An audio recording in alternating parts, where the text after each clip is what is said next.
the suspension wheels down that much. I'm thinking it might make the tracks a bit tighter, requiring one more link put in, but it's pretty close and there's a lot of sag going across the top here, so maybe they're loose enough to not require one link even with the suspension fixed.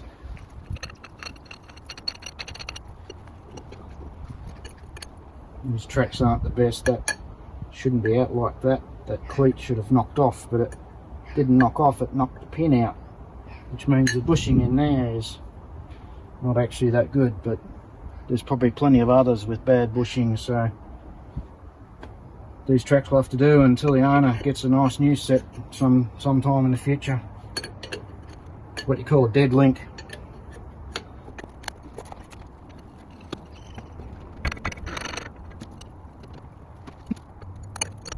Get this forklift out of the way.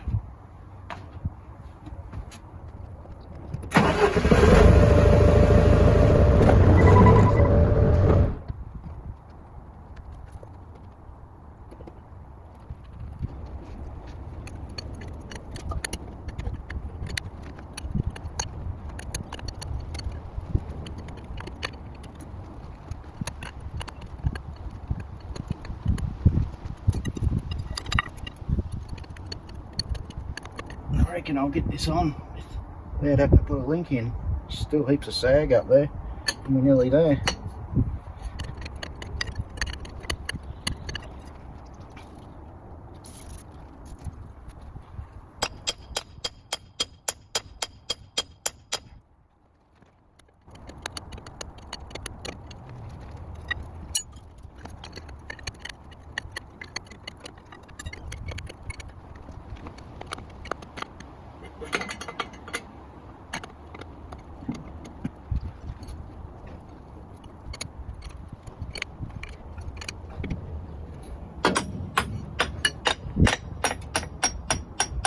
A bit more. There's still sag up there. It is getting tighter.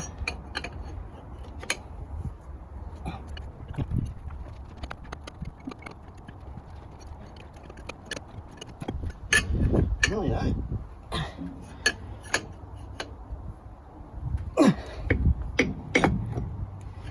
That's not it.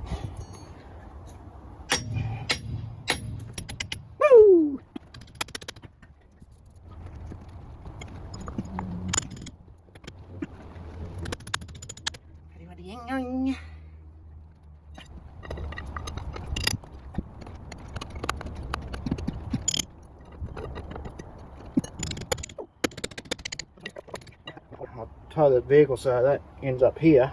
We'll give it the correct angle before I put the wedges, do the wedges up. Ouch!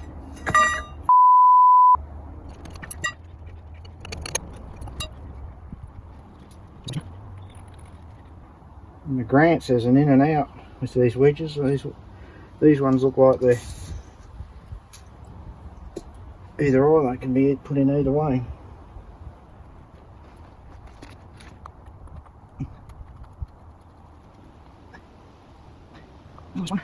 One side on, easy as that.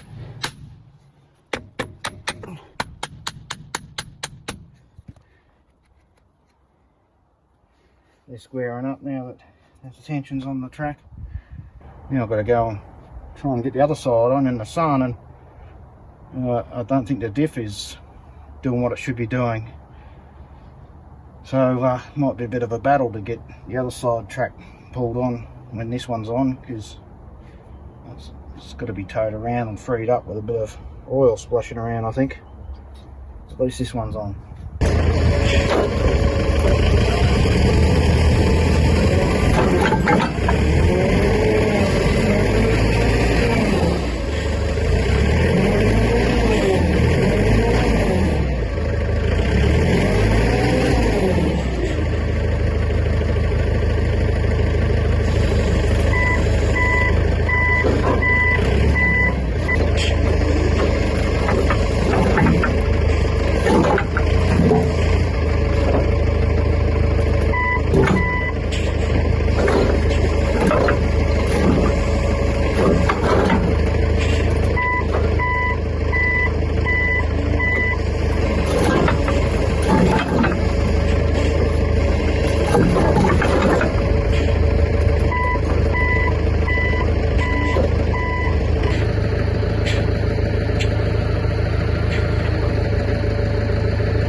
doesn't look like the diff is doing what it should be, which is being able to turn independently of each other, and it seems to be locked up, and I'm guessing it's just because of the years of it sitting dry, because there's so many little sun gears and bearings in the diff. It's probably going to take a bit to free up, but if I can get this track on and tow it with my big Massey Ferguson, that should free it up. But getting this track on might be difficult when that sprocket won't turn to let the track pull itself around.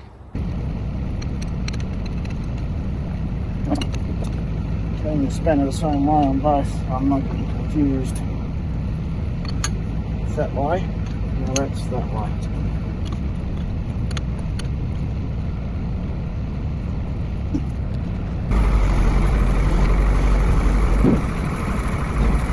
Now that I've taken up the slack hanging from the bottom of the sprocket there, I hope now that I can pull the looseness over top of the suspension and pull these links together at the back here.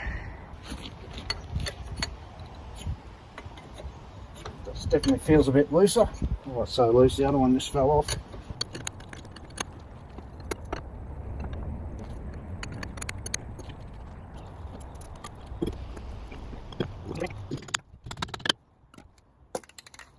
I always put a little mark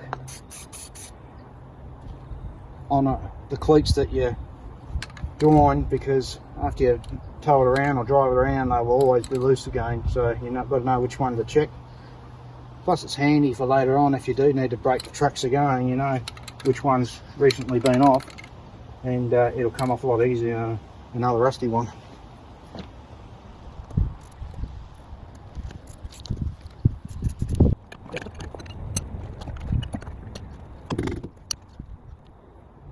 The big test will be if I can tow the bloody thing.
And now that I've filled it all up with dust, I'm going to have to clean it all out. But I stopped it here so I can tension the tracks. I'll be doing that with the forklift.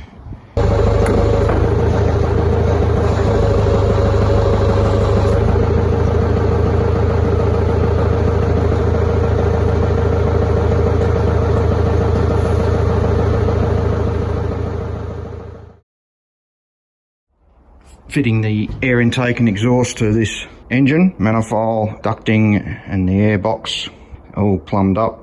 The reason that manifold is so large is so that the first turbo doesn't starve the second turbo of air. Thanks again to Ray at Universal Truck Wreckers, who actually recognised me because he watches Workshop Wednesday. Exhaust, thanks to Kyron for the components, and a bit of heat shielding. It'd probably work, but yeah, I might have to think about relocating that away from the exhaust. All this is going to be boxed in eventually. That's what I've come up with. Hopefully it'll work. So, as is to be expected with building this sort of thing, I've already modified the fuel system. I was going to pressurise the tank to bleed the fuel through the engine, but then I thought, what if some dork runs out of fuel and then they haven't got air to pressurise the tank again? Then old Steve, the mechanic, would yell at me. So I decided to put a lift pump in. So there's the lift pump with its filter. I did have a filter under that ball valve, but now I've deleted that filter. I would have made 4 filters on this one engine, which was a bit ridiculous. So that'll be much better, and Steve won't yell at me.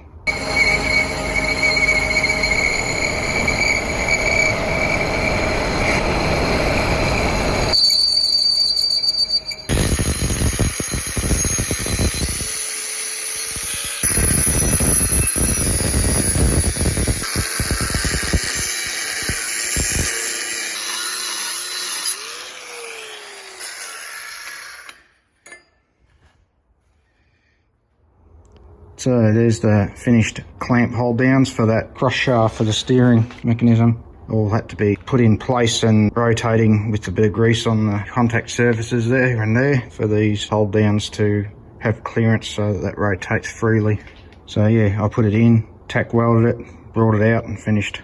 Should be good.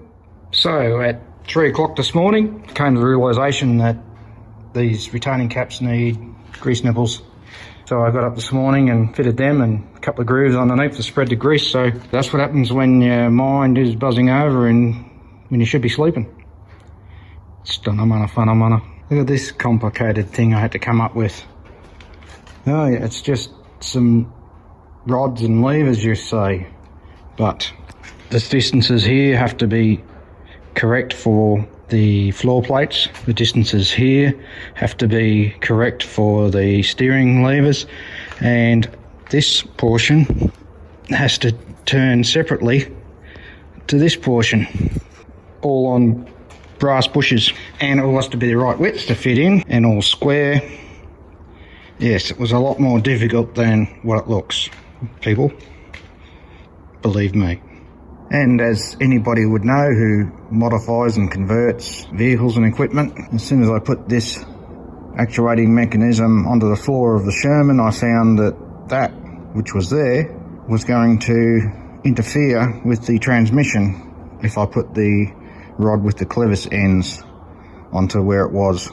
So I had to move that in. But I quite like it where it is there. It's nice and uniform, and that's what happens when you've got OCD. Everything has to be symmetrical. It still works individually for each tiller rod to actuate those rods with clevis ends. Incidentally, those are original length Grant ones, so with a bit of forethought I was able to use original components without modifying them. So pretty happy with that. So on we go. And after making that control rod mechanism, now I've worked out where this control arm goes on the cross shaft. So these are just a couple of leftover wrecked Grant ones that I pulled out of my spares to work with, and this is what I come up with. A left and a right driver's floor plate for the Sherman, appropriately narrowed for fitting to the left hand side of the transmission, and with straight tillers.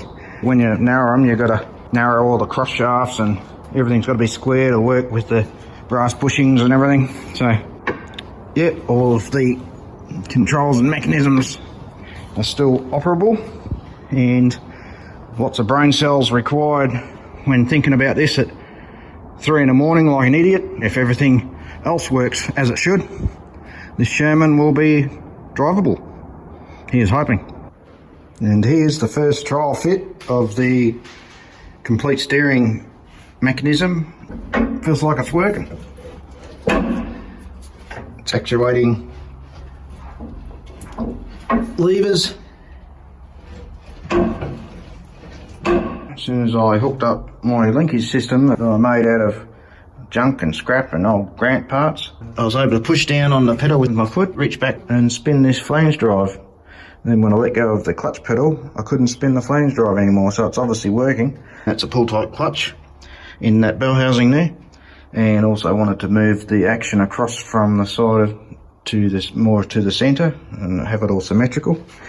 So yeah, there's adjustability everywhere, left and right hand thread there, another clevis end up there with a thread on it, so I can change the length of that rod, and I can change the position of this clevis pin here to ease the feel on the pedal.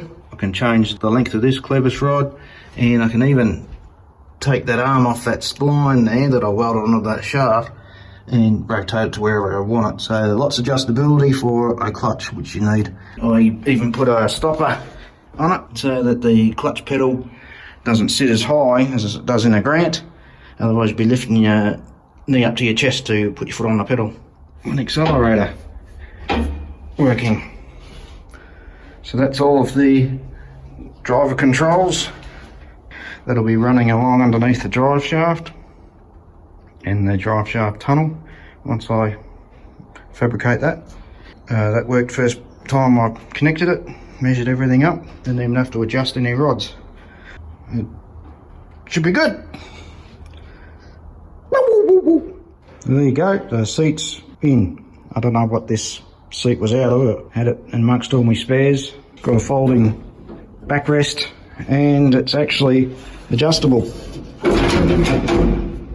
So that was in the lowered position, now it's in the raised position, so you can drive with your head out the hatch. This tank needs to be used in a movie and they want battle scenes with the driver closed down, you can lower the seat down. So I did a couple of other little mods, moved the steering tillers forward so that they don't hit the seat when you pull them right back hard. I changed the length of that clevis rod on the left there so that it's got better leverage on the steering lever coming out of the final drive, and also adjusted the gear shifter so it's sitting nice and vertical and easier to manipulate into gears. Other than some padding, and obviously got to pull it out again and sandblast and paint it white, that'll do the job pretty good. And the drive shaft is now fitted. The Tailshaft shop in town did a good job of building that for me, and everything's now in place to make this tank move. I've got to box everything in and put tailshaft loops in and do air ducting, and then the big job will be electrical work. Waiting on the auto elect to come out next week and repay me a favour and wire this up. So in a week or so, hopefully we'll hear this thing roar into life. I can't wait! Grease nipples.